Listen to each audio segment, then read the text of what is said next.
like to offer an apology for some of the things that have been going on here tonight. They are not nice things, and they are not right things.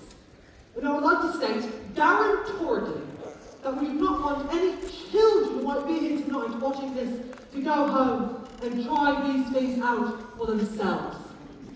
I am of course talking about reading books. It is normal for kids to behave in this fashion. It stunts the brain, wears out the eyes, makes kids ugly, stinky, fatty, sweaty, betting, boring, gaseous, and crucially, it gives them verrucas of the mind. Under no circumstances do we condone such activities, and we do so utterly without reservoirs. Can I just ask, how many people here have actually read a book? Show of hands. You, sir, what's your name? Justin? Justin. Well, Justin. Don't take this the wrong way. Books. Bookworm, stupid little bookworm, reading all your books like a stinky little bookworm. Worms read books, you read books, you're a Justin worm. Worms are stupid, you're stupid, Justin worm. There. Now, Justin will learn from that. Won't stop him reading, but will never raise his hand up in a feature again. Ladies and gentlemen, may I present to you today the pinnacle of our achievements as a species, for the very reason we bothered evolving out of unicorns in the first place. Somewhere on a show, I heard a picture tells 1,000 words. So telling you bothered to take a look is the equivalent of lots of books. All I know from telling this big beautiful box of facts. If you know a thing already, maybe you can just channel over just like that. Endless joy, endless laughter, so today and happily ever after. All you need to make you wise in 23 minutes plus advertising. Why would we waste our energy turning the pages 1, 2, 3 when we can sit happily on a lovely monthly watching people singing and talking and doing stuff? All I know from telling, bigger than telling, smarter than man, you can tell from my big telling, just a clever but better I am. Take it away, son.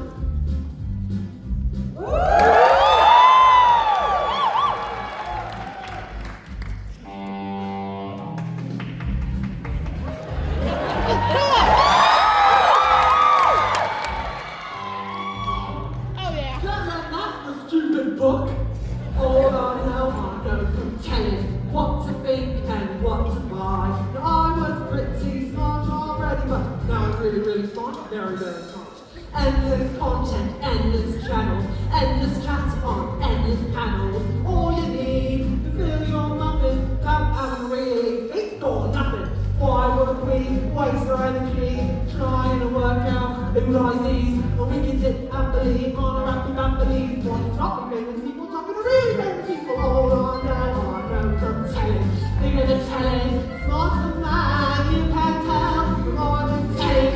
Just start coming up, better I am. Who the dickens is Charles Dickens? Karen Shoney, she sounds smelly. Charlotte Bronte, do not want it. Jane Austen in the composting. Jane Shores, yes, down north. Ian McEwan, be along, William Shakespeare, Moby Dick. Easy, Grandma.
come on! All right, look, what I do is I volunteer to give the transform a jug of water, and then I'm not going to tell you anymore because I don't want to ruin it.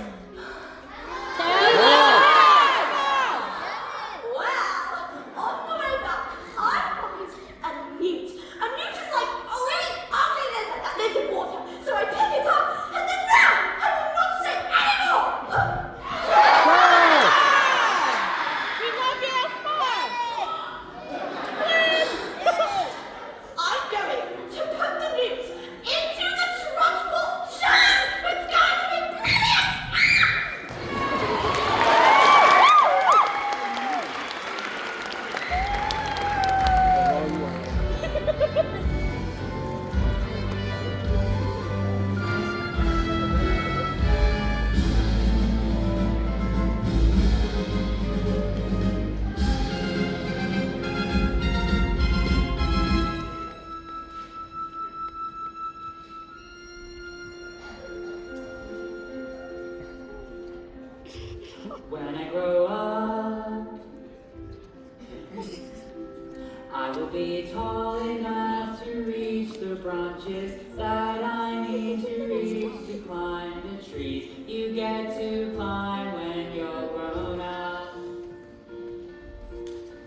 lovely to see you. Are you enjoying school? Yes, well, bits of it anyways. Mrs. Phelps, where's your revenge section? What? Well, we don't have a revenge section. Why? Is there a child at school who's behaving like a bully? Not a child, exactly. Matilda, are you sure something's not Do you want to right? hear the next part of the story? Story? Did you say story? Did you? Oh, Matilda, what are we waiting for?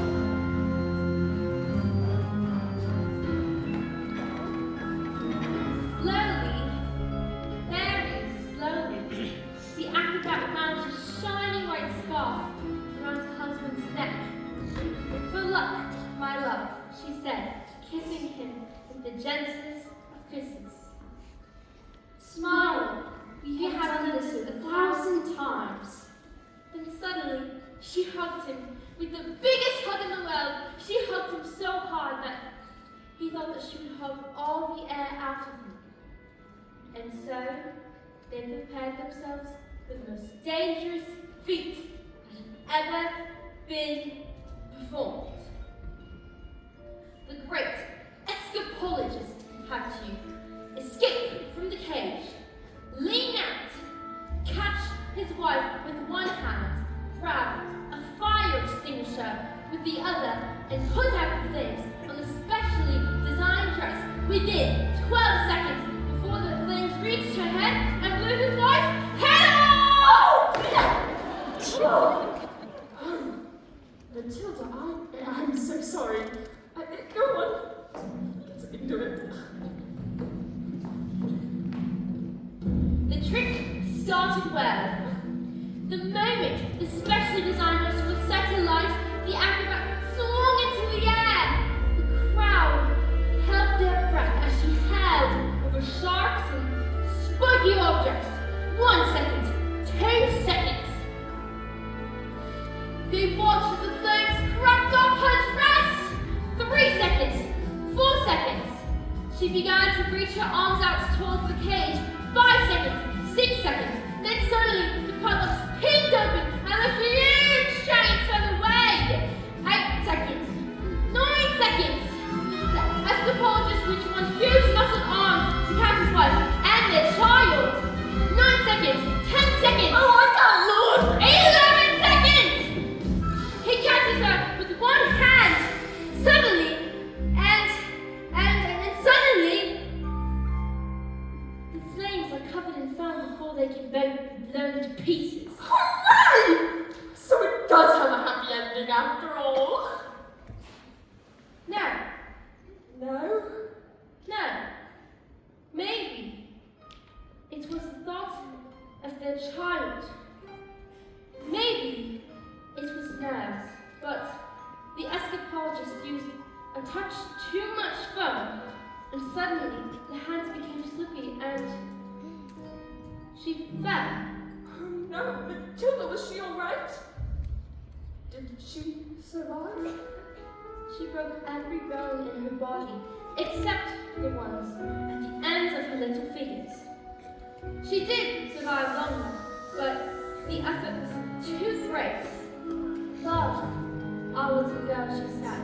Love her with everything. She is everything. Love our girl with everything. She is everything.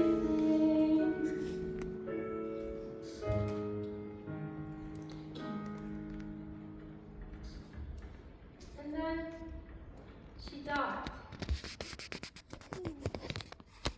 And then things got worse. What? Oh no, Matilda, not worse. It can't get worse. I'm afraid they did. You see, the escapologist was so calm that he never once blames the evil sister for what had happened. In fact, he asked her to move in and help look after his daughter. She was nothing but cruel to the little girl, making her wash and iron and cook and clean and beating her if she did a thing wrong.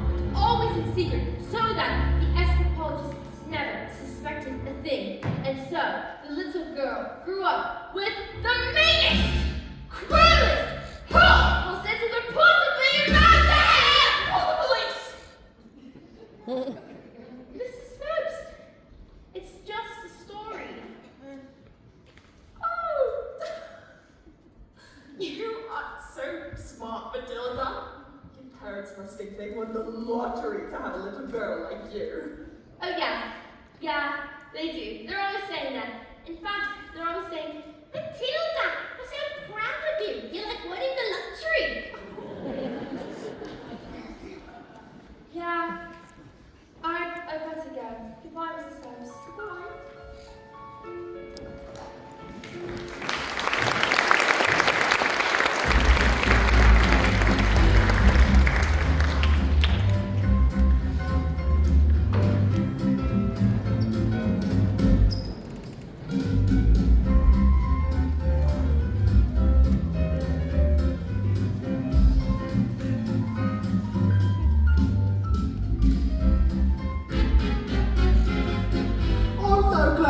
I'm so clever, I'm so very, very, very, very clever. I'm so very blindly clever, what a very clever fellow I am. Come in, you!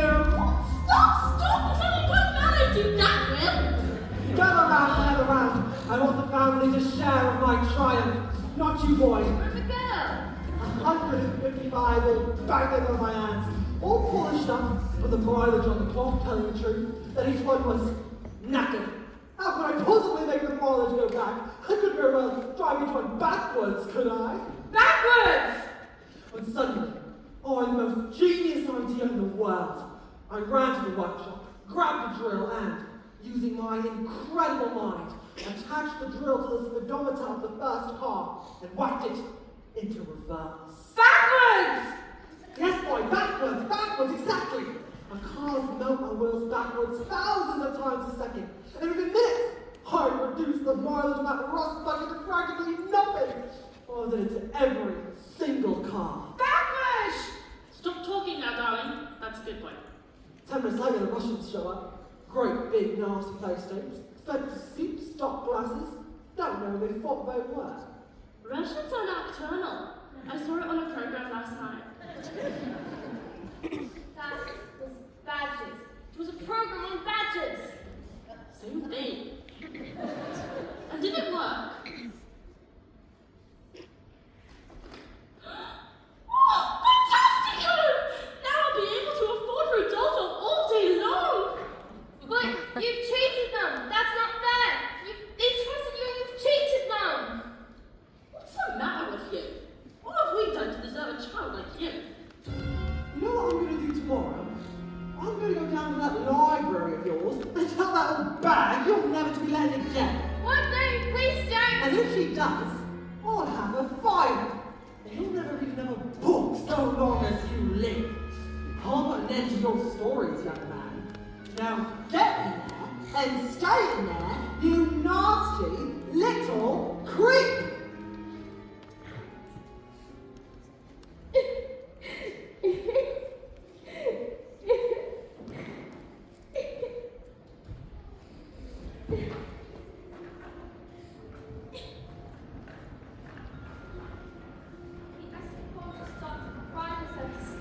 Alone in the room, every night. She never said a single thing about the aunt's evil bullying, as she didn't want to cause a fuss. And so, she suffered in silence. This only encouraged the woman to break cruelties until one day she exploded! You are useless, filthy, nasty little brain! And she beat her and threw her into a dark, dank, dusty cellar, locked the door, and went out.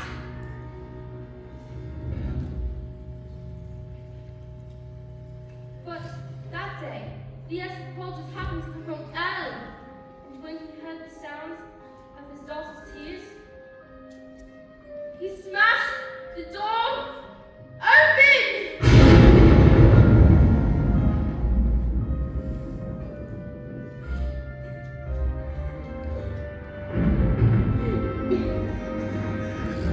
Don't cry, little girl.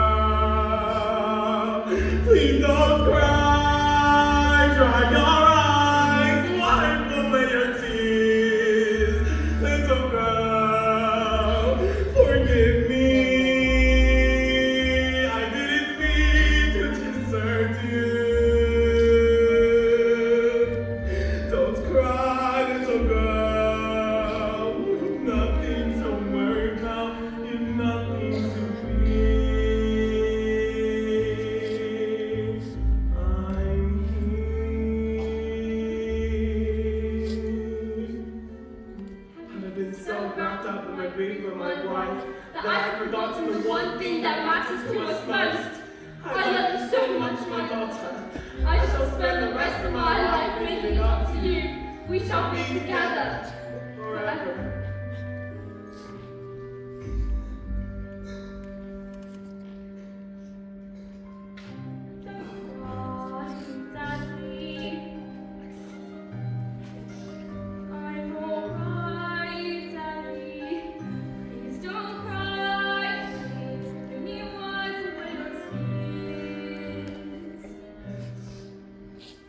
Forgive me. Daddy. I didn't mean to desert you. I didn't want to upset you, please, Daddy. Don't cry, little girl. Be all right. You've nothing to worry about. You've nothing to fear. I'm here.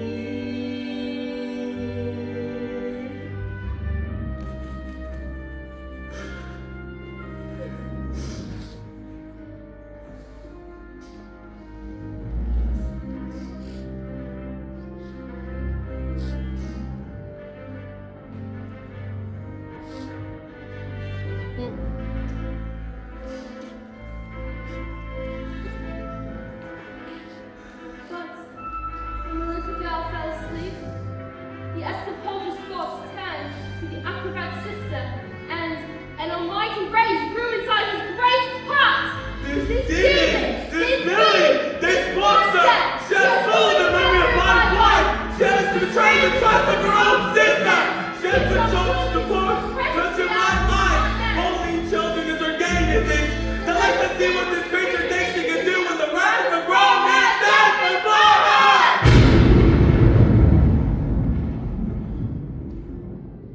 But that was the last the little girl ever saw of her father, because he never came home, ever again.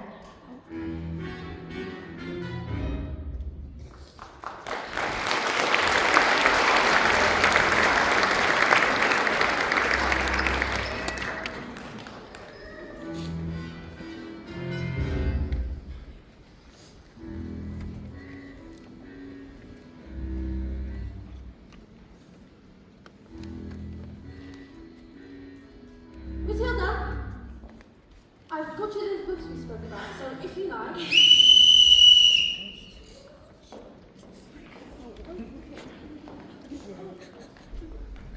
What are you doing with those books, woman? They're for Matilda. No, they're not. Not on my watch.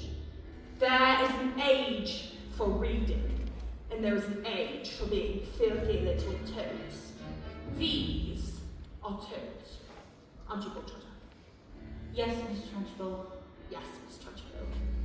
Only Bogtrotter here is now a good toad. Sit. It has become clear to me, Miss Honey, that you have no idea what you are doing. You believe in kindness, in fluffiness, in books and stories. That is not teaching. To teach the child, we must first break the child.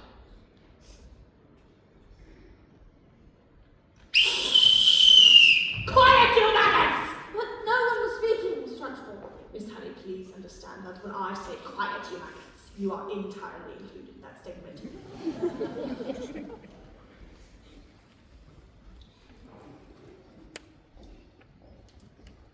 Where is my jug of water? I'll get it, Miss Trunchbull.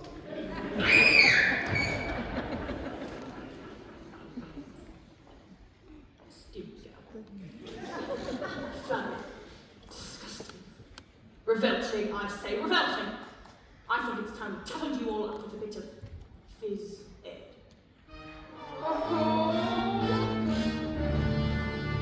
This Lovelade has started reeking. Quiet, maggots, when I'm speaking. Reeking with the most disturbing scent. Only the finest nostrils smell it, but I know it all too well. It is the odor of rebellion. It's the bouquet of dissent. and you may bet your breeches this headmistress finds this foul, which is restless, wholly, or factorially uncertain. In so to stop these stenches spread, I find a session of fizzed salts lemonade right from the revolting.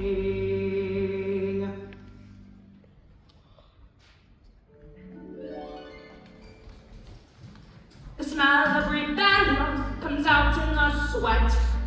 In fizz, and will get you sweating. And it won't be long before I smell the palm of aiding and abetting. A bit of fizz egg will tell us who has a table of rebellious thoughts. Help! Help! Just like a rotten egg floats to the top of a bucket of water. The smell of rebellion, the state of revolt, the weak of insubordination, of resistance, the pomp of dissent, the funk of mutiny in action. Before the weed becomes too big and greedy, you really need to nip it in the bud. Position 2. Before the wax starts to turn, you must scrape off the dirt and rip it from the mud. With sudden surges, the stench of intent, the reek of prepubescent protest, the pomp of defiance, the odor of who, the walk of anarchy in progress. Once we've exorcised these demons, they shall be too good for scheme. Double time, discipline should stop the rot from setting in. Alright, let's step jump. Double time. 1, 2, 3, 4. Discipline, discipline for children who want to listen in for maggots or meditate, or whispering and whispering and chattering and chattering, nattering and twittering and tapping with the sputtering of discipline. We must begin insisting on rigidity and discipline, persistently resisting this archaic mischief and disciplinarity, always doing a panning and pitying, without like these instrument discipline. The snippering and whippering and dribbling and slittering the best on their tissues, issuing in bed from misery to mastery, the art of discipline, discipline, discipline. Smell of rebellion, the sense of rebuilt, the weak of prepubescent protest, the whip of resistance, the pomp of discipline, the thought of moral finality.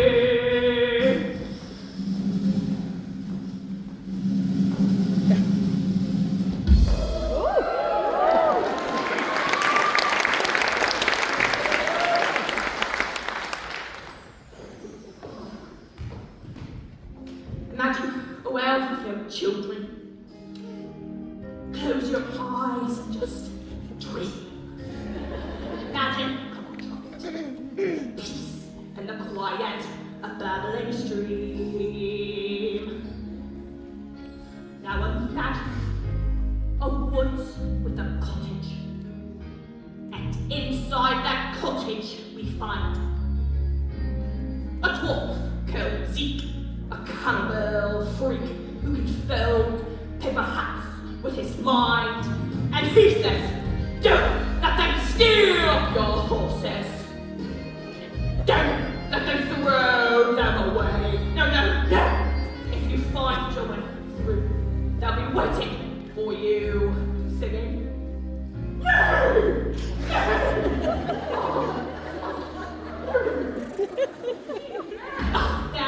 Like I said, the stingy maggot rears his head. Even the piteous squittiest can harbor seeds of stickiness. Have you ever smelt anything more repellent? Have you ever smelt anything worse than that smell of rebellion? That stench of revolt? The reek of insubordination? A whiff of resistance? The palm of dissent?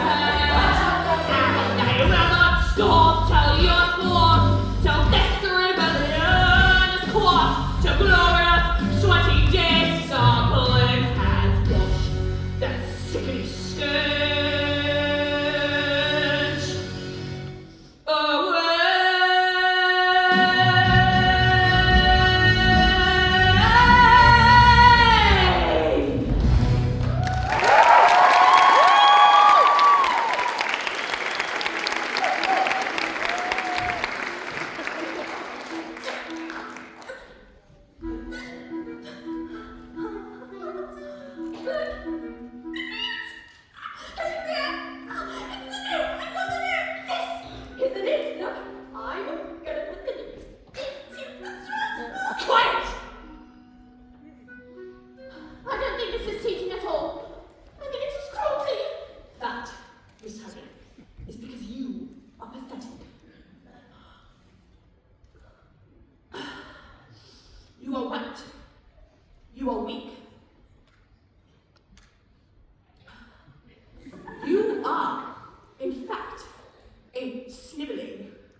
You vile, repulsive, malicious little sinner! Oh, no, stop!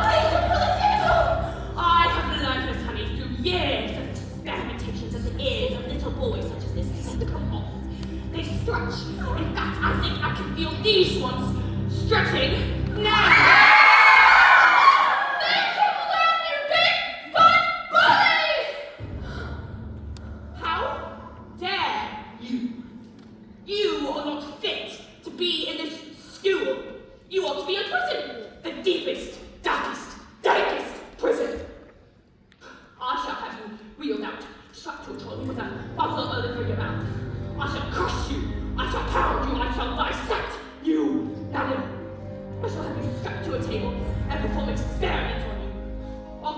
Have you ever wondered, will I have about how when I say red, for example, there's no way you've never read, it's the same thing in your head is red, even in my head when someone says red, and how if we're traveling at almost the speed of light, and we're holding a light, that light would still travel the way at the full speed of light, which is right in a way, what I'm trying to say, I'm not sure, but I wonder if inside my head, I'm not a bit different than some of my friends. These answers that come into my mind are bitten. These stories delivered to me fully written.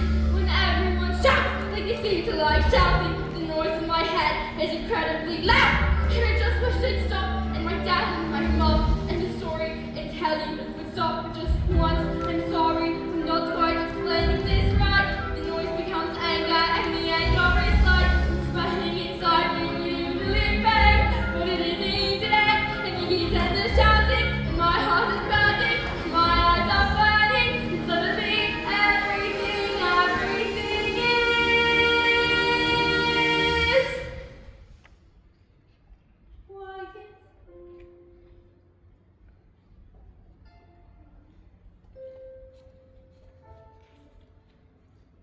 Like silence, but not really silence.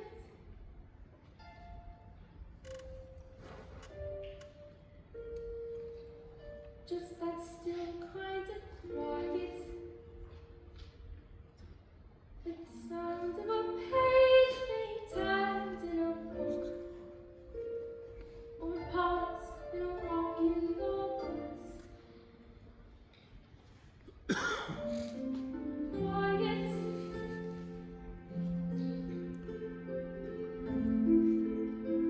Like silence, not really silent.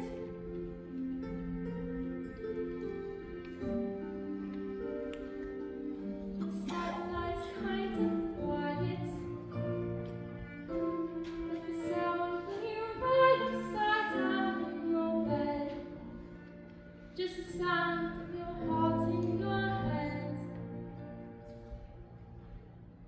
And though the people around me, the mass is still moving, the words they are forming cannot reach me anymore.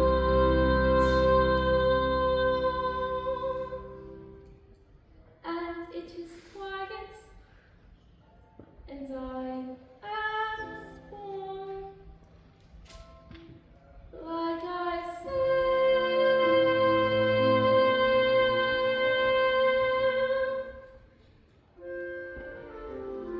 into the eye of the storm. Miserable place. Good morning. You, Tip. and you, Good morning. Madam Stanley. Tip over. Sounds beautiful. Go on. But I am match for you. Tip over. I shall tell you there is nothing I shall not, no punishment I shall not, no ear I shall not scratch, no finger I shall not stab back. No. What is it? What is it? Get it off. It's heading north. I've got a note in my knickers! What's a note in my knickers?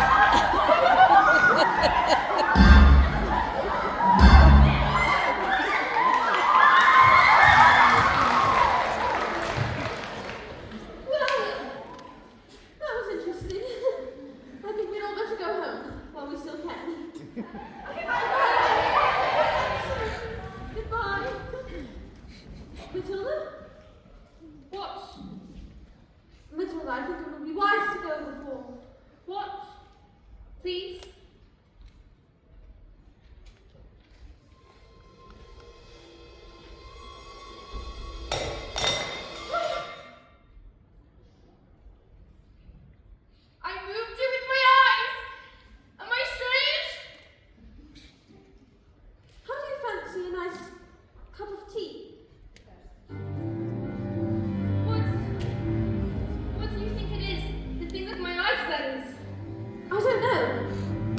But I don't think we should be frightened of it.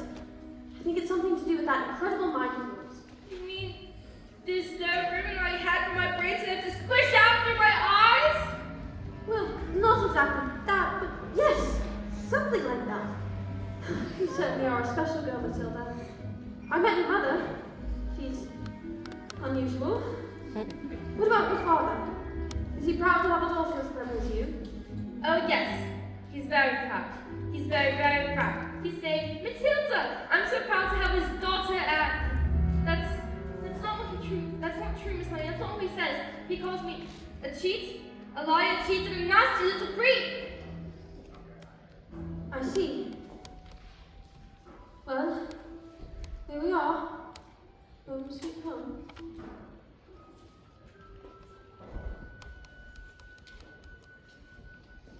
Miss Honey, are you poor? Yes! Yes, I am. Very. Don't they pay teachers very much? They don't, actually. But I'm even poorer than most. Because of other reasons. You see, I used to live with my aunt. But one day I was out walking and I came across this old shed.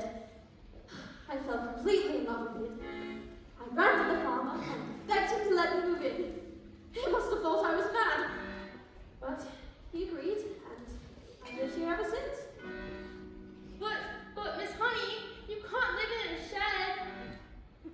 I'm not strong like you, Matilda. See, my father died when I was young. Magnus was his name. He was very kind. But when he was gone, my aunt became my legal guardian. She was mean, cruel like you can hardly imagine. And then, when I got my job as a teacher, she presented me with a bill for looking after me all those years. She'd written everything down. Every tea bag, every electricity bill, every tin of beans. And she made me sign a contract that I would pay her back every penny. She even produced a document that said my father had given her his entire house. But did he, Magnus, did he really just give her his house? I don't know. But I find it hard to believe. Just like I cannot believe that he would have killed himself. Which is what she said happened. You think she did him in, don't you, Miss Honey? I cannot say, Matilda. All I know is that years and years of being bullied by that woman made me pathetic. I was trapped. So, that's why you live here. This roof keeps me dry when the rain falls. This door helps to keep the cold at bay. On this floor I can stand on my own 2 feet. On this chair I can write my lessons. On this pillow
much, but it is enough for me. Miss Honey, is this your father's scarf? Why, yes, it is. My mother gave it to me when she died. She was an actor. Yeah. Well, yes, she was. Matilda, how do you know that? And my father was. An escapologist. Matilda, how do you know that? So they were your parents? What? Who? I don't. The people in my story. What story? All this time I've been telling a story, and I thought I was making it up, but it's real. It's your life, Miss Honey. I've seen your life. You've seen my life? She did him in. Let's go to the police. What? No, we can't, Matilda. We have no evidence. But she was so cruel to you. She beat you. She shouted at you. She locked your tiny Stop, comments. Matilda, please. Miss Honey, your aunt's a murderer. Who is she? A contract is a contract is a contract. Miss Trunchbull! In this world, children, there are two types of people. The winners and the losers. I am a winner. I play by the rules, and if I play by the rules and I do not win, then something is wrong. Something is not working. And when something is wrong, you have to put it right. Even if it screams! What are you looking at? You. This class is going to have a very special spelling test. Any child who shall spell one single word wrong shall go to chicken. Let's see. You stand up and spell, let's see. Spell newt. Newt. N-E-W-T. Newt. What?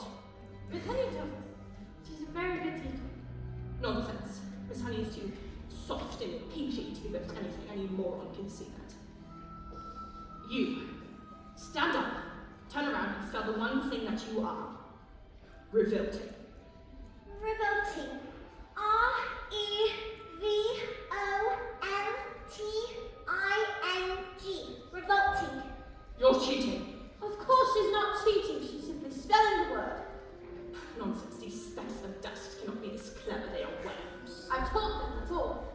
With kindness and patience and respect. How dare you bring those words into my classroom, Evan? You know nothing of teaching, and I shall do it. You, filthy book, stop there, stand up, and spell Amicalamonio centiminotus. What? That's not a real word. You just made it up. Spell, or go to chicken. And I should warn you, it has silent letters. A-M-C-H-E-L-L-A.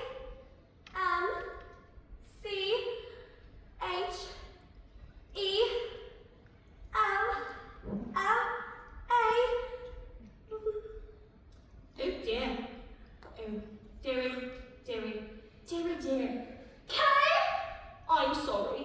It was a silent D. You're going to chicken. Cat. C-A-F. Cat. I got it wrong, miss. You have to send me to Chokey too. What? Dog. D-Y-P. Dog. And me.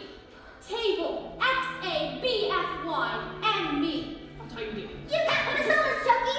Banana. Stop. G-T-A-A-B-F. Stop this. Madness. T-S-P-A-D-Y-N. Stop. Snotters. U-T-O-O-O-O-O.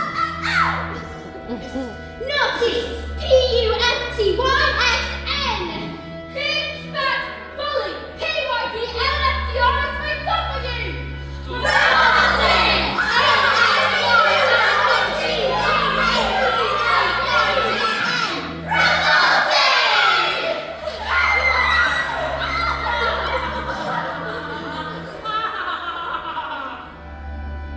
You have to put him in your check too. You can't put his own chickies.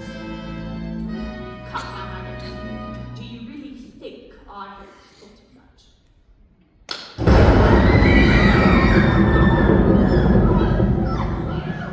A whole array of chickies. One for each and every single one of you. And now that our little spelling test is over, I can tell you that each and every single one of you has failed. You see, children, in this world there are two types of people. The winners and the losers. I am a winner. Look, the chalk, it's moving. What?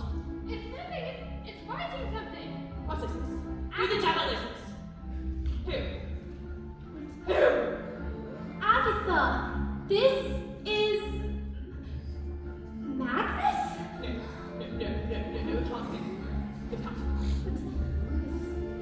Which one of you is doing it? Give my Jenny back her house. It can't be Magnus. No, it can't. It's impossible. How are you doing this? Who? Stop this!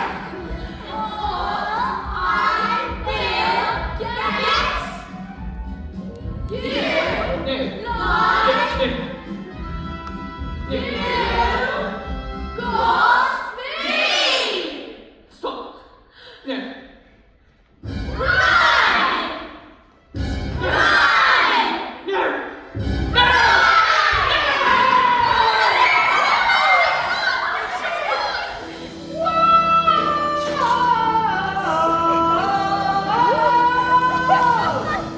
Never again will she get the best of me. Never again will she take away my freedom. I rewrote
received a letter from a solicitor.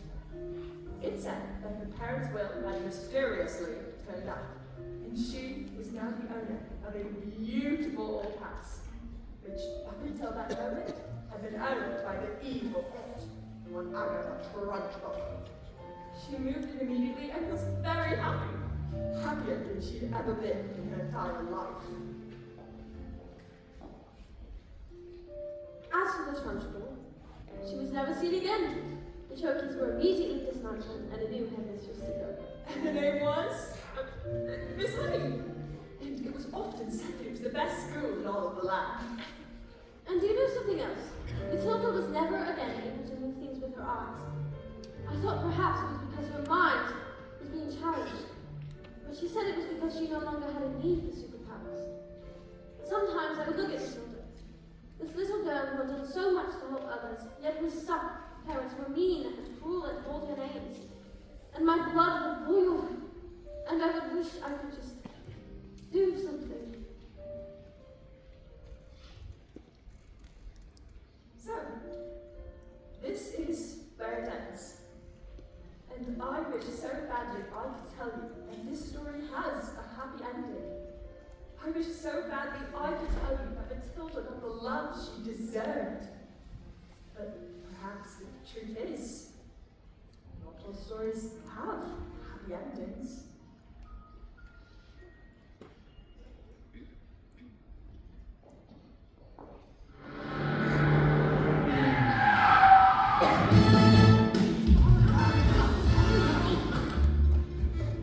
What does it call me? We're in Spain. Spain, but why? Because this idiot, this nit, this toy brain seems to think it'd be a good idea to sell 155 old bangers to the Russian mafia. Oh, I didn't know there was a famous Russian mafia, did I? Come on, boy, we're leaving for about it and never coming back. Let Matilda stay here with me. I beg your pardon? I would love to take care of Matilda. If she would like to stay with me, that is. I would look after her with love and care and respect, and I'd pay for everything. Would you like, Matilda? You mean leave our daughter here with you? What did you say? Did you call me? I'll be here in a minute. Dad, you called me your daughter.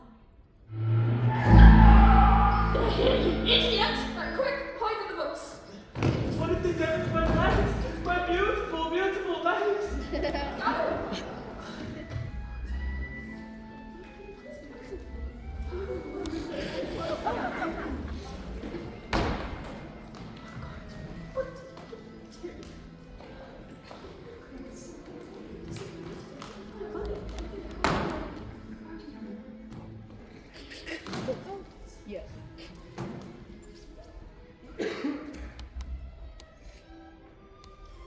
You are the Wormwood's daughter? Yes, Where is your father? he's... I don't know. The Wormwood is a stupid man. And being stupid, he assumed I was stupid too.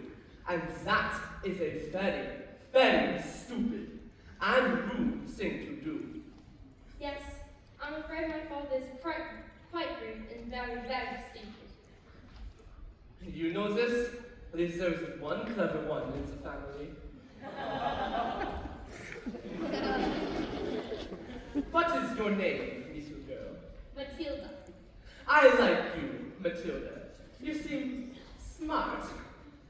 Sadly, in my line of work, I don't often get to meet smart people like you. Most of the people I work with, their thinking is all backwards.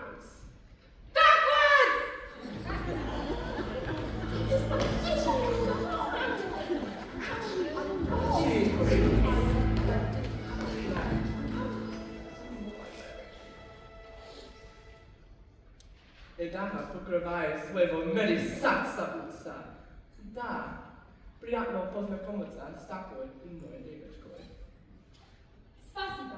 Мне тоже просите крапатка крымский зебани.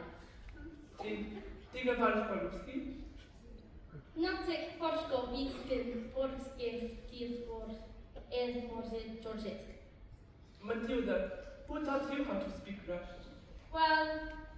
suppose I taught myself.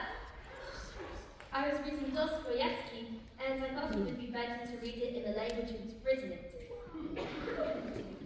I am so gay. It is truly an honor to meet you.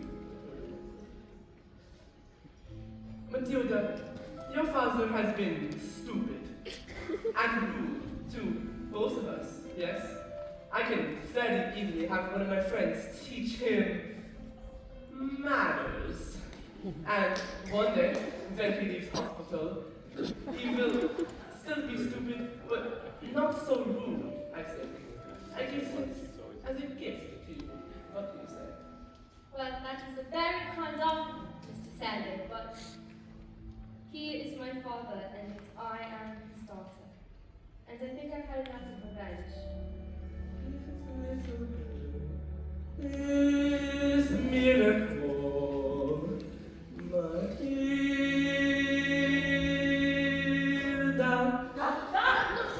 No! Stop the liar!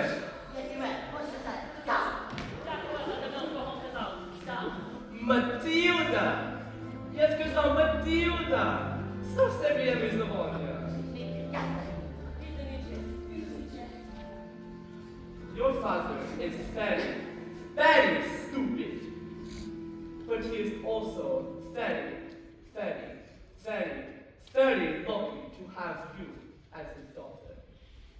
However, if I happen to be doing business here again, and I see him, he will not be so lucky.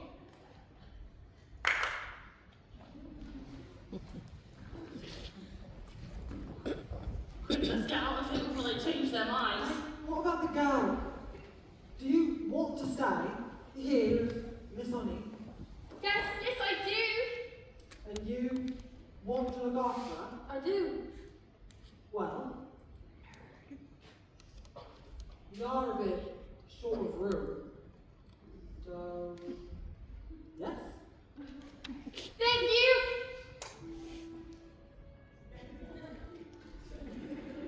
Yeah.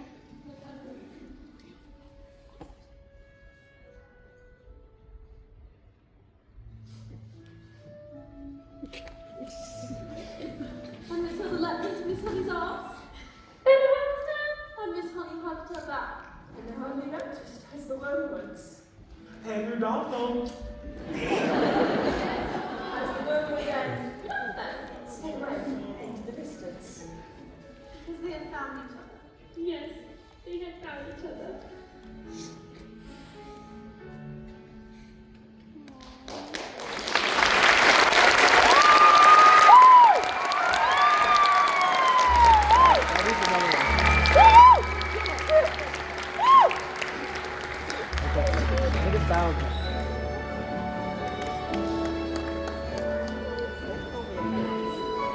Absolutely nice.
Good job.